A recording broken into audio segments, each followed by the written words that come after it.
Buenos días, soy Juana Morán de Carías, estudiante de segundo año de licenciatura en Enseñanza de la Matemática en la Universidad de El Salvador. El presente video es elaborado para ser presentado como proyecto número 3 de la asignatura Herramientas Multimediales 2, en el cual abordaremos el tema de la estadística descriptiva e inferencial. Para iniciar, debemos tener claro el concepto sobre lo que es estadística, de la cual diremos que ha adoptado muchas formas a lo largo de la historia. Hoy en día se puede establecer como la ciencia que permite extraer información de los datos, así como la medición, el control y la comunicación de la incertidumbre. Por lo tanto, constituye una herramienta esencial en el control del curso de los avances científicos y sociales.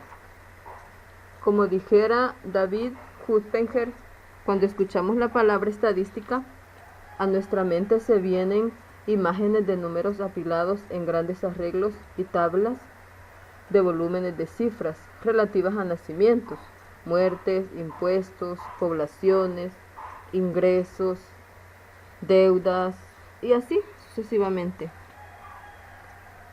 Este hombre tenía mucha razón, pues al escuchar esta palabra son las imágenes que se vienen a nuestra mente.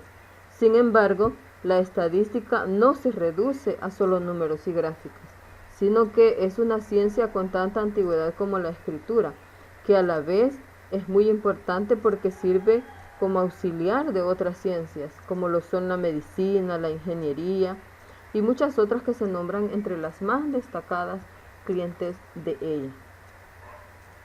Mencionamos también los campos de la estadística. La estadística descriptiva es la rama que recolecta, analiza y caracteriza un conjunto de datos. El objetivo de la estadística descriptiva es resumir la información obtenida en los datos de una forma más sencilla y presentable posible, obteniendo así los parámetros que distinguen las características de un conjunto de datos, mediante medidas de resúmenes, tablas o gráficos.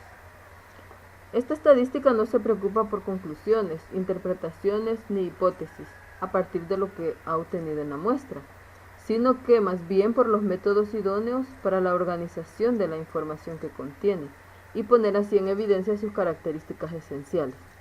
Esta se trata de la estadística objetiva, la cual está comprometida con la presentación de los datos y las operaciones matemáticas que puedan ser aplicadas para obtener mayores márgenes de datos, nuevas informaciones o frecuencias y variabilidades exactas. En cuanto a la estadística inferencial, decimos que es una parte de la estadística que comprende los métodos y procedimientos que por medio de la inducción determina propiedades de una población estadística a partir de una parte de esta. Su principal objetivo es obtener conclusiones útiles para hacer deducciones sobre una totalidad, basándose en la información numérica que ha obtenido en la muestra. Esta se dedica a la generación de los modelos, inferencias y predicciones asociadas a los fenómenos en cuestión, teniendo en cuenta la aleatoriedad de las observaciones. Además, se usa para modelar patrones en los datos y extraer inferencias acerca de la población bajo estudio. Podemos decir también que inferir es sacar una consecuencia, una conclusión o una deducción a partir de un hecho que observamos. Por ejemplo, si nosotros vemos que dos personas no se hablan, podemos inferir o deducir o concluir que no se hablan porque han discutido. Tomemos también en cuenta lo que son las variables de la estadística. Son el conjunto de valores que pueden tomar ciertas características sobre las cuales se realiza el estudio y sobre las que también es posible una medición. Estas variables pueden ser, por ejemplo, la edad, el peso, las notas de un examen, los ingresos mensuales, precio medio de alquiler de viviendas o el gusto de una población a partir de un producto específico. Las variables estadísticas se pueden clasificar por criterios. Según su medición, hay dos tipos, pueden ser cualitativa y cuantitativa.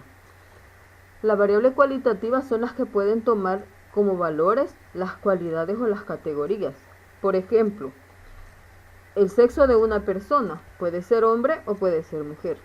La salud podemos también clasificarla como buena, mala o regular. Y las cuantitativas son las variables que toman valores como dice, cuantitativa, cantidad, o sea, valores numéricos. Por ejemplo, números de casas, edad, etc. En la estadística descriptiva, a ella pertenecen las tablas de frecuencia, a partir de las cuales se obtienen los datos estadísticos. Entre ellos están las medidas de centralización, en las que podemos obtener la media en todas sus variantes, media aritmética, media geométrica, media ponderada, así como también la moda y la mediana. Estas medidas de centralización tienden a localizar en qué punto se encuentra la parte central de un conjunto de datos ordenado. Tenemos también las medidas de dispersión, entre las cuales podemos obtener la varianza, la desviación típica, raíz cuadrada de la varianza, así como también el rango. Estas medidas muestran la variabilidad de un conjunto de datos, indicando la mayor o menor concentración de datos respecto a las medidas de centralización.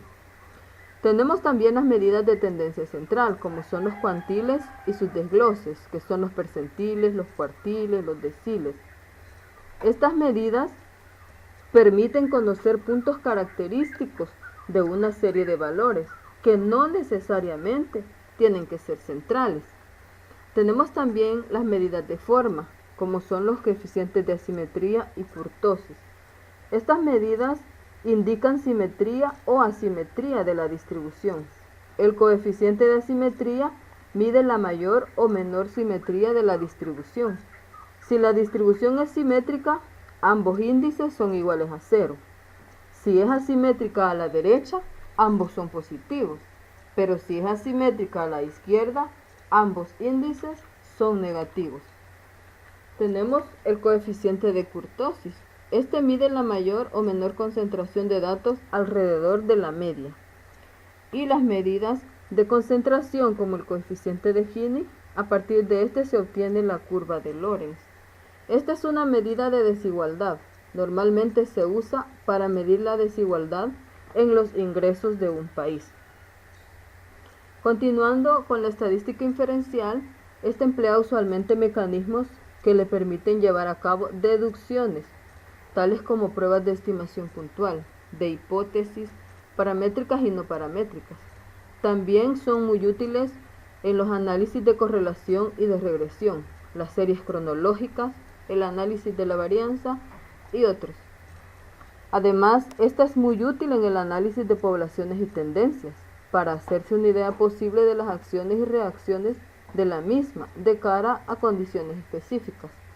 Esto no quiere decir que se puede predecir fielmente, ni que estemos en presencia de una ciencia exacta, pero sí se puede asegurar que se obtienen aproximaciones posibles al resultado final. Entre estas podemos mencionar los sondeos de votos.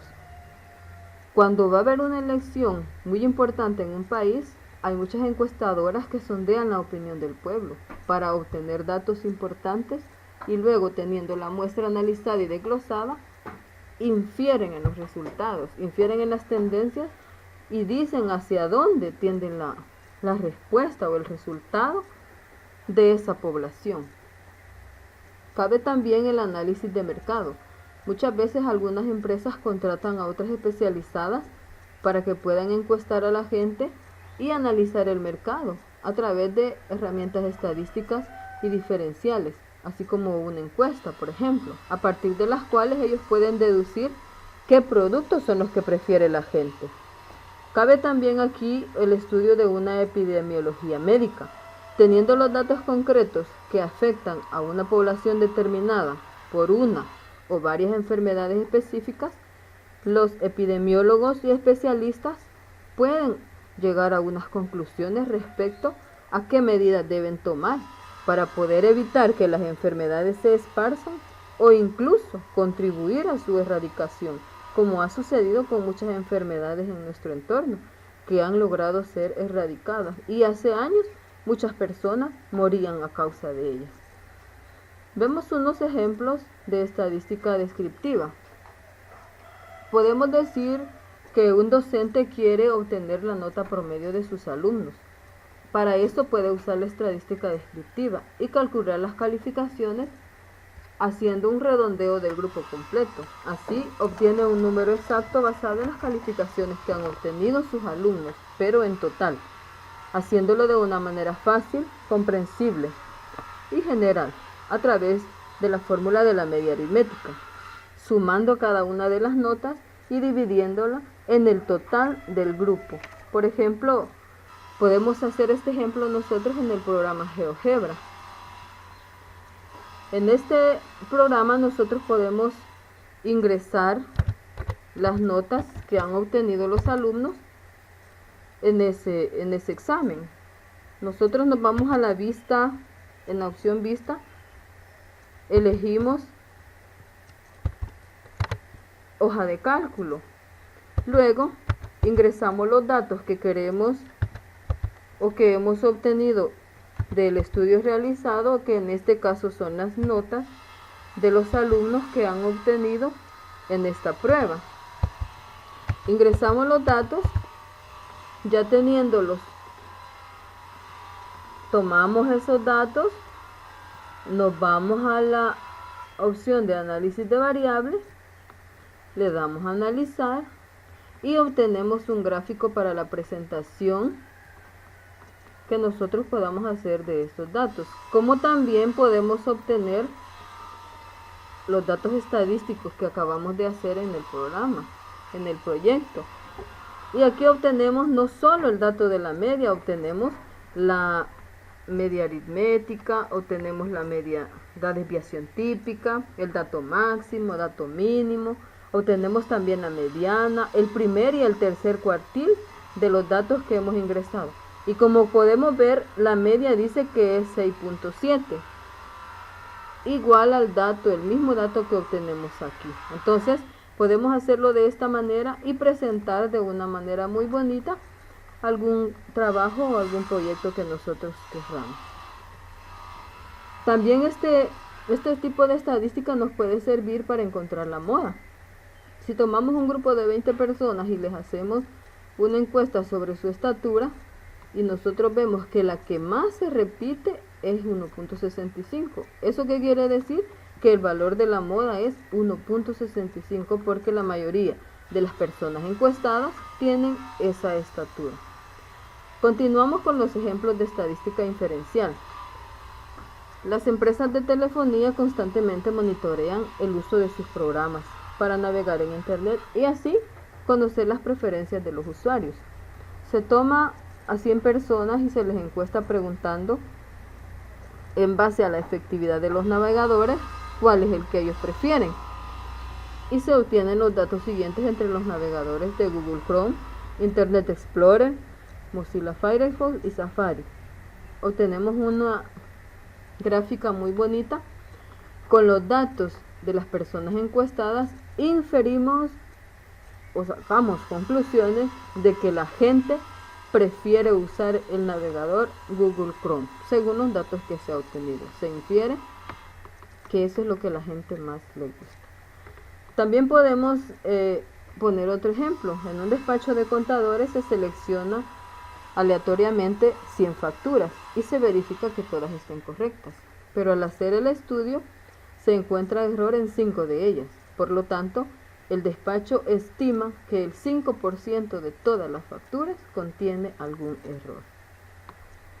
Para ir concluyendo, vamos a decir que la estadística no es simplemente gráficas bonitas y números apilados, sino que es mucho más importante que eso. Es una ciencia que por sí misma también es auxiliar de otras, como lo mencionamos anteriormente, la medicina, la ingeniería, las ciencias sociales y muchas otras se nombran entre los más destacados clientes de ella. También podemos decir que la ausencia de la estadística conllevaría a un caos generalizado, dejando a los administradores y ejecutivos sin información vital a la hora de tomar decisiones en tiempos de incertidumbre, como lo poníamos en el ejemplo de las enfermedades. También concluimos diciendo que la estadística que conocemos hoy en día debe gran parte de su realización a los trabajos matemáticos de muchos hombres que desarrollaron la teoría de las probabilidades, con la cual se adhirió a la estadística al grupo de las ciencias formales. Vemos entonces lo importante que es esta ciencia en nuestra vida, en nuestros trabajos, en la información que se puede brindar sobre cualquier tema. Así es de que es muy importante en el desarrollo de todos los países. Para poder realizar este trabajo, hemos hecho uso de las siguientes direcciones electrónicas, así como también del material que la universidad nos ha proveído para esta asignatura. De la misma manera, ejemplos y tutorías dadas en asesorías por nuestra tutora. Y por la atención que me han prestado, muchas gracias y que Dios les bendiga.